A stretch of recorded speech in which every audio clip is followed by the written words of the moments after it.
Yeah, I mean, beauty, I think, beauty is one reason to believe that the universe is supernatural. Why? The fact that there is such a thing as beauty Why? within our universe. Why? Why what? Why is the existence of beauty evidence of something being supernatural? You have to construct an actual argument that leads from some premise upon which we agree, to the conclusion that because this exists, therefore. You haven't done anything remotely like that. What you're doing, I'll tell you, because you're not able to actually form it into anything approaching an argument, but you're using a logical fallacy known as the argument from ignorance, or at best, the Dawkins reformation, the argument from personal incredulity. You see beauty in the world. You do not think that beauty could exist without there being some supernatural cause. Therefore, there must be a supernatural cause. Well, congratulations. Your ignorance about what other causes there might be is completely irrelevant. It is no valid argument for you to claim that beauty is necessarily the result of supernatural causes. Do you think that this universe could have that something like beauty or emotions could be randomly given to our universe, that it just happened? No, they're not random. Evolution has selected a lot of these. I believe in evolution, but I'm saying, how could things like art, beauty, what we think is beauty, how could we even begin to think that things are beautiful? I mean, that seems like a whole different realm than, gaining arms and legs. No, it's not. No, it isn't. It's not. If I stick you with a pen, that causes pain. If I give you a massage, that's pleasure. Do you think that has to have a supernatural cause? No. Okay, then why would you think that my visual appreciation of something as attractive versus my visual rejection of something as unattractive must have a supernatural cause? Well, it's more than just visual. I mean, it's emotional and overall, okay. I mean, it's still a brain state. What is so different about appreciating something as being visually appealing versus being visually unappealing? What about those brain states requires supernatural intervention?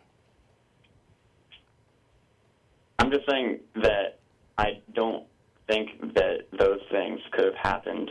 Well, congratulations. Without God. Congratulations. That's an argument from ignorance. That's it.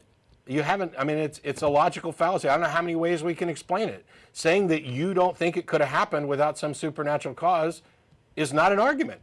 So you can't think of any anything beneficial in all of humanity's evolution for an emotion like fear.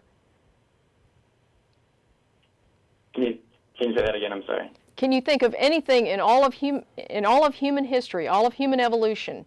Can you think of anything that might have been beneficial for the emotion fear? Yeah, sure. Okay. I mean, if you're afraid of, like, a lion, you will run away from it. Well, then you understand why other emotions might have an evolutionary benefit and why they wouldn't be random.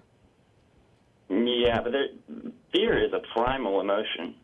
Nobody would argue that dogs don't have fear. Do you think dogs experience love? I don't know. I'm not sure. That's the best answer you've given all day. Yeah.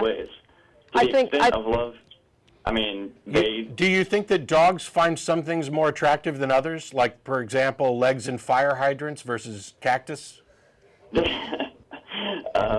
Don't you think that a dog is going to find a plate of food more beautiful than a pile of dung? Well, in some cases that might not be true, but well, now there's a really big difference between a plate of food, which is needed for sustenance and living. But there's not from what you're talking about. Why do I find something beautiful? It's because my brain is relating it to something else that I've found beautiful. Mm-hmm. Okay, Well, a good dinner is attractive to me. So the image of a good dinner is attractive to me. A pile of dung is unattractive to me, and so the image is unattractive to me. And so we have this broad spectrum of things. Plants are going to be, for example, beautiful to me. And I wonder why. I wonder if it's just a coincidence that plants tend to also provide us sustenance.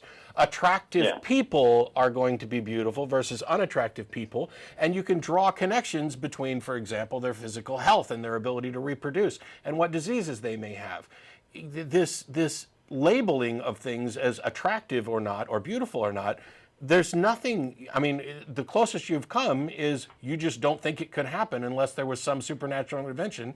And oh, by the way, your supernatural intervention is not necessarily any kind of agent that could intervene. You have an entirely contradictory structure to your pantheism. So you're saying that beauty is designated by necessity.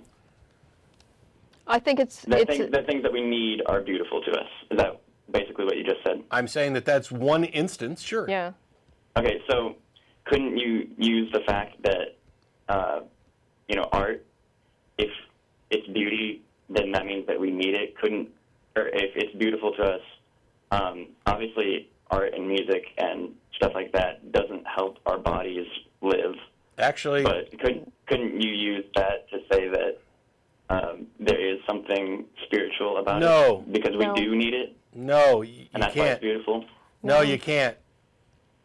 Just because you don't know what the explanation is does not mean you're justified in asserting that the explanation is supernatural.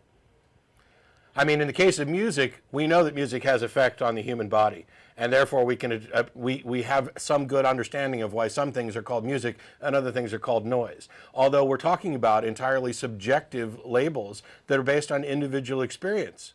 But even if we had no clue as to why somebody found something beautiful or why everybody found something beautiful and this other thing not beautiful, that does not justify asserting that there is a supernatural cause. And by the way, we never even had you define supernatural or spiritual, the spiritual being the most nonsense misused word anybody's ever done. You can't get from A to B simply by saying, I can't think of any other way it would happen. That's an argument from ignorance, as we said like 20 minutes ago.